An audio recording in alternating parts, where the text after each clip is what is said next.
Asa sebentar lagi aku sudah memasuki semester 5. Jadi tinggal perlu 2 tahun bila semuanya berjalan lancar agar aku bisa lulus kuliah dan mulai di dunia kerja. Namaku sendiri Wisnu, anak tunggal dari orang tua yang semuanya super sibuk dengan pekerjaan masing-masing. Bahkan hari libur pun kadang mereka habiskan untuk kerja dan kerja.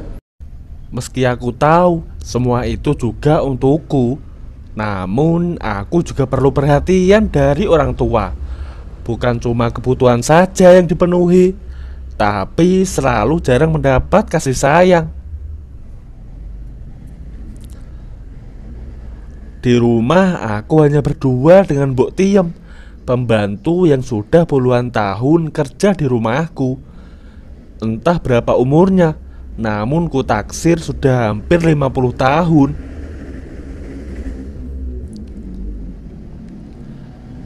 Tampak dari beberapa helai rambut beliau yang mulai berwarna putih.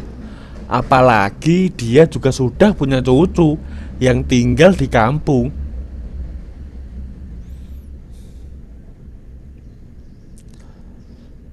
Mbok Tiam sendiri sangat perhatian padaku, bahkan melebihi orang tuaku sendiri. Merawat hingga aku sebesar ini. Jadi hubungan kami lebih dekat melebihi pembantu dan majikan. Aku juga sangat menghormati beliau. Terlihat Mbok Tiem selalu menasehatiku dalam menjalankan apapun. Menurutku beliau sangat bijak serta alim dalam keseharian.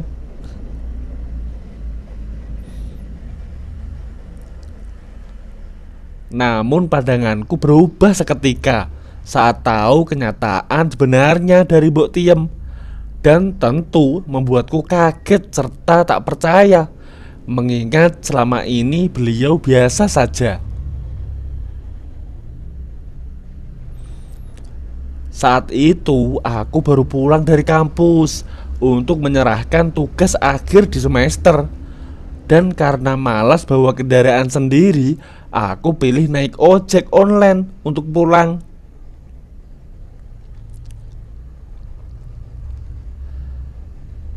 Seperti biasa, kedua orang tuaku sudah berangkat ke kantor sejak pagi.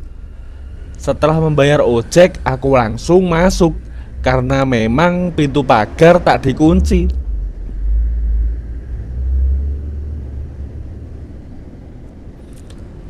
Pasti Mbok Tiem sedang beres-beres di belakang. Namun saat melewati garasi, dugaanku meleset karena ternyata Mbok Tiem sedang asik belanja sayur ke Mang Kardi.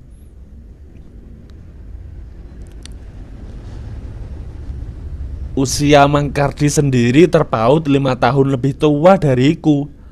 Biasanya beliau berjualan sayur menggunakan motor keliling komplek. Maka tak heran jadi langganan Mbok Tiem belanja sayur.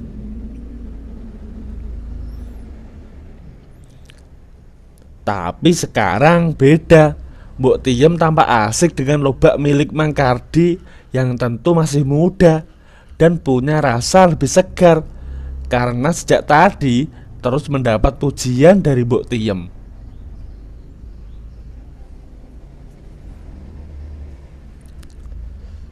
Mang Kardi sendiri tak mau kalah dengan terus menawar sayur kol milik Mbok Tiem yang memang besar, meski baru kulihat kali ini secara langsung dan dalam keadaan masih segar.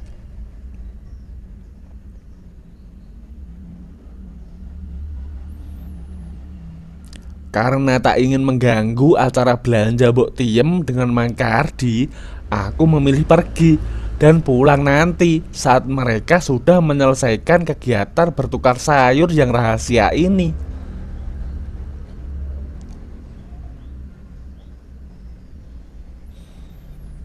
Dengan pikiran kacau, aku meninggalkan rumah. Meski masih ingin melihat proses tawar-menawar di antara mereka yang suaranya tambah kencang saat aku tinggal.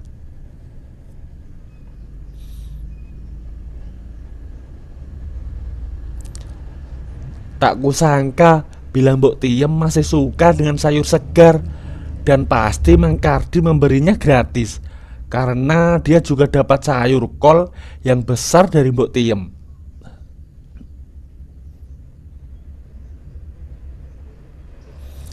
Padahal orang tuaku sudah memberi uang belanja untuk Mbok Tiem, namun dia memilih bertukar sayur, sekalian memenuhi kebutuhan batin karena jarang pulang.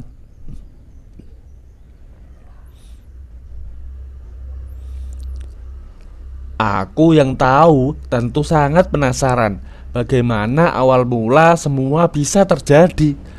Dan pasti sudah sejak lama kegiatan bertukar sayur itu terjadi.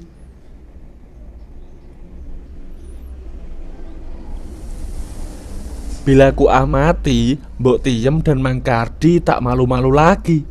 Bahkan mereka sudah tahu bagaimana karakter masing-masing, karena saking fokus sampai tak tahu ada orang lain.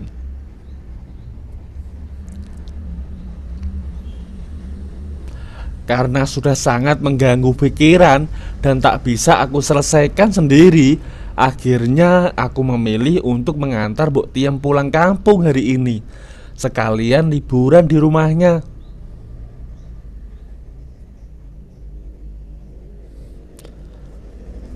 Izin dari orang tua sudah aku dapat, dan kini aku juga Mbok Tiem sudah di dalam mobil menuju ke kampung halamannya dengan waktu tempuh sekitar 10 jam bila tak ada kendala.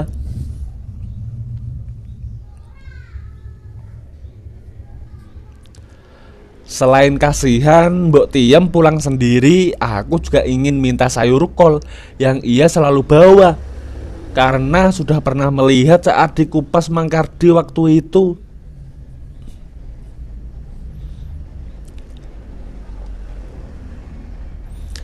Aku sengaja berangkat sore supaya tak terlalu macet.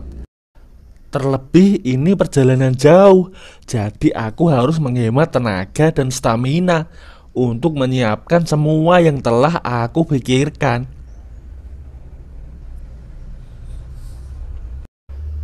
Semoga Den Wisnu betah ya tinggal di rumah Simbok yang jelek dan reot, kata Mbok Tiem membuka obrolan.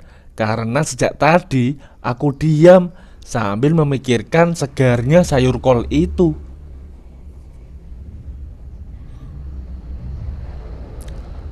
Pasti betah lah Mbok, daripada di rumah sendirian, kan sekalian refreshing, jawabku.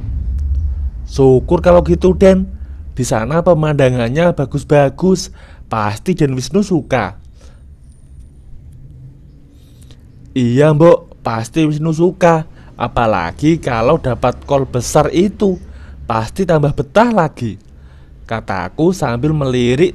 Tak berani untuk melihat langsung, masih agak takut.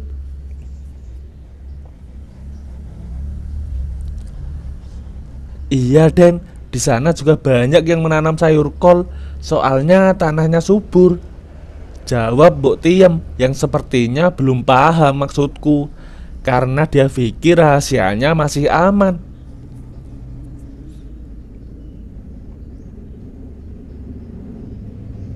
Sepanjang perjalanan Mbok Tiem selalu mengajakku mengobrol supaya aku tidak mengantuk. Namun karena pikiranku sedang bercabang, jadi hanya kutanggapi dengan singkat.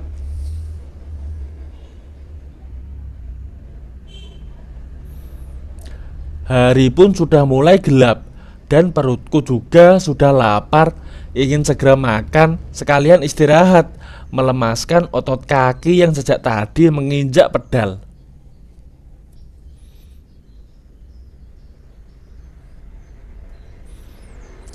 Kita istirahat dulu Mbok, saya lapar, kataku sembari melihat ke samping. Iya Den, kita cari warung pinggir jalan, biasanya banyak, jawab Mbok Tiem. Setelah mencari beberapa saat, akhirnya aku melihat tempat yang cukup ramai, yang sepertinya pasar, karena banyak tenda-tenda di pinggir jalan menjajakan makanan.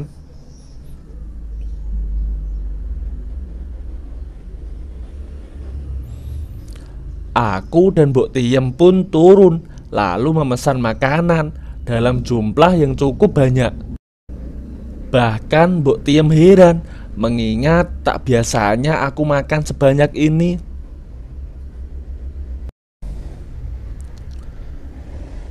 Memang aku sengaja makan banyak supaya nanti punya tenaga lebih saat melancarkan rencana yang sudah aku siapkan jauh-jauh hari. Dan pasti kejutan untuk Mbok Tiem.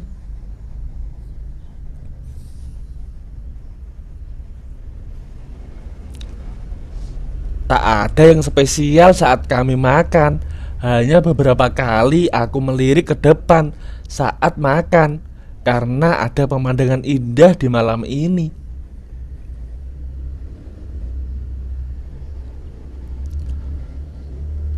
Makan sudah, istirahat pun cukup. Kini saatnya kami melanjutkan perjalanan. Namun kupacu mobil dalam keadaan pelan sembari melihat-lihat tempat.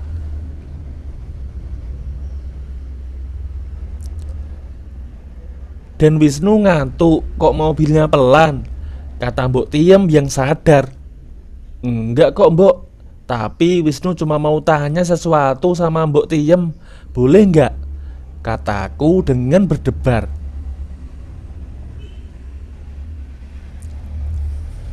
Tanya apa Den? Emang Mbok Tiem enggak kangen sama keluarga di kampung? Kan pulangnya cuma setahun sekali. Tanya aku.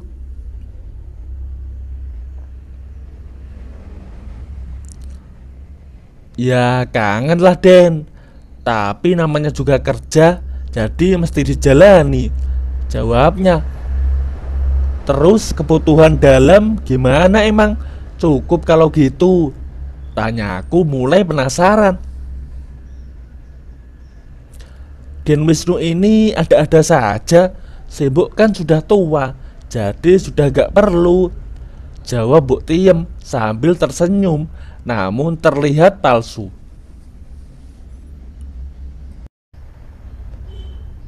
Mobil sudah berhenti karena aku ingin kembali melemaskan otot yang sejak tadi kaku.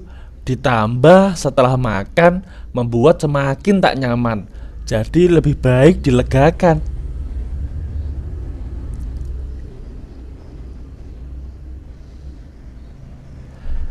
Kalau sama Mang Kardi? Tanya aku, membuat Mbok Tiem heran sambil melihat ke arahku. Lalu ku jelaskan semuanya dari awal, sampai Mbok Tiem hanya diam membisu.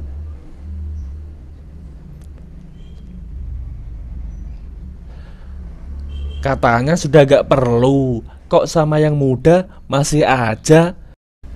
Ternyata Mbok Tiem butuh ya, kata aku.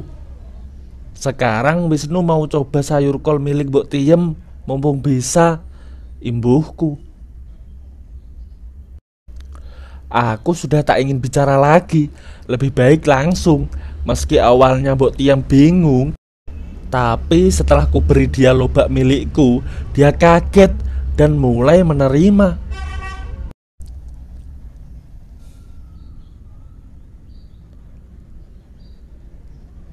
Ternyata Mbok Tiem nakal ya, kata aku. Dan tanpa menunggu lagi, ku nikmati saja sayur kol besar di depanku. Meski sudah tua, namun rasa sayur kolnya masih enak dan berserat.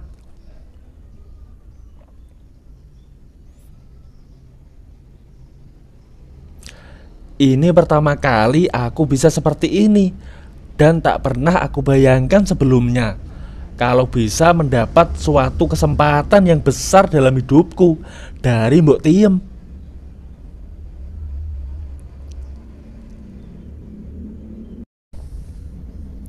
Mbok Tiem tak tinggal diam.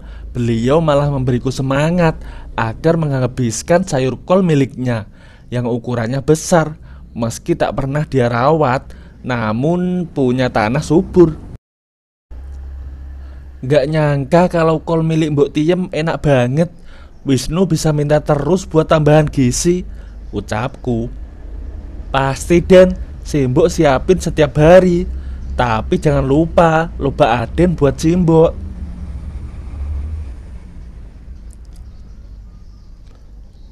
Aku hanya tersenyum mendengarnya, karena sekarang aku mendapat tambahan gizi dari sayur kol milik Mbok Tiem secara gratis, meski sudah agak alot.